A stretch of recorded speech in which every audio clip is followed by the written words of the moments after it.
My third year home alarm project. You can see where we have our head unit. We have two modules. So this is my front door, this is my side door. They have motion sensors to tell motion in entranceways or hallways. And they also then have door or window sensors to show anyone entering that way.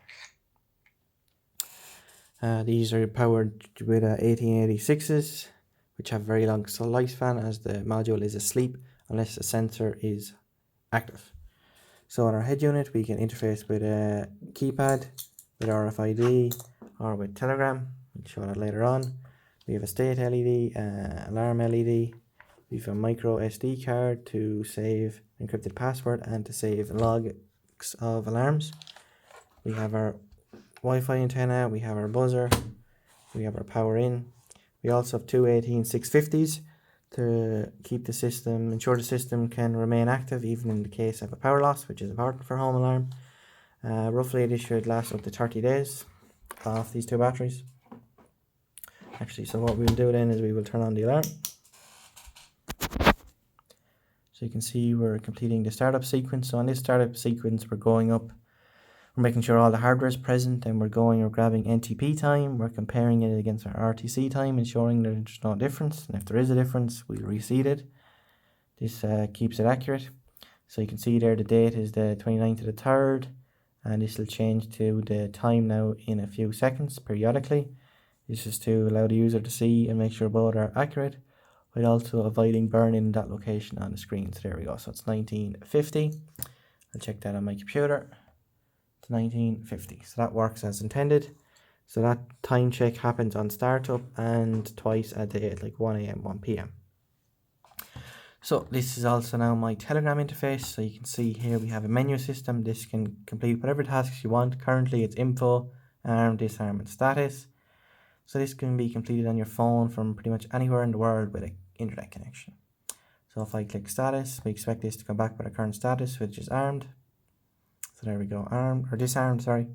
So now I can input my password. So you can see there stars lag behind to hide it visually. We'll press enter. So now the system is arming. We have a delay to allow the user to leave the house. So now the system is armed. The armed LED came on and we got a notification saying alarm is armed. So now if we trigger one of our modules, an alarm will go off, the log will get saved, and it'll notify the user. So if we trigger our side door alarm, which will be this module here, there's my side hall, sorry. So there we go, alarm side hall. Then we got a notification saying alarm side hall. So I can disarm this system then using RFID. The system can be both armed and disarmed this way. So now the system is disarmed. And we got notification saying it's disarmed. So now we will arm it through Telegram. So sometime later, about every 15 seconds, we're polling for that. There we go. It's armed. So now if we trigger this sensor, we expect the front hall to go off. So there we go. Front hall.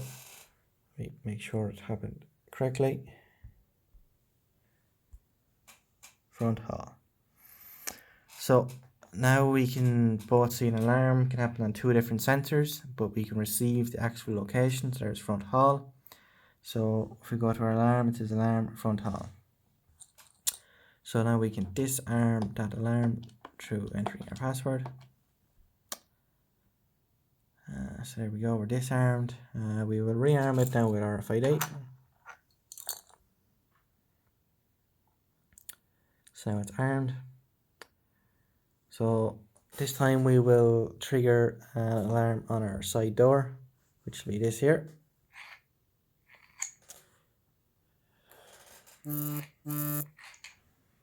So there we go, side door. So that works as intended, and we can disarm the system then again by putting in our password. And every time an alarm, So every time an alarm happens, that log of that event, the time, the date, the location, and such information like that are saved to the SD card to later reference.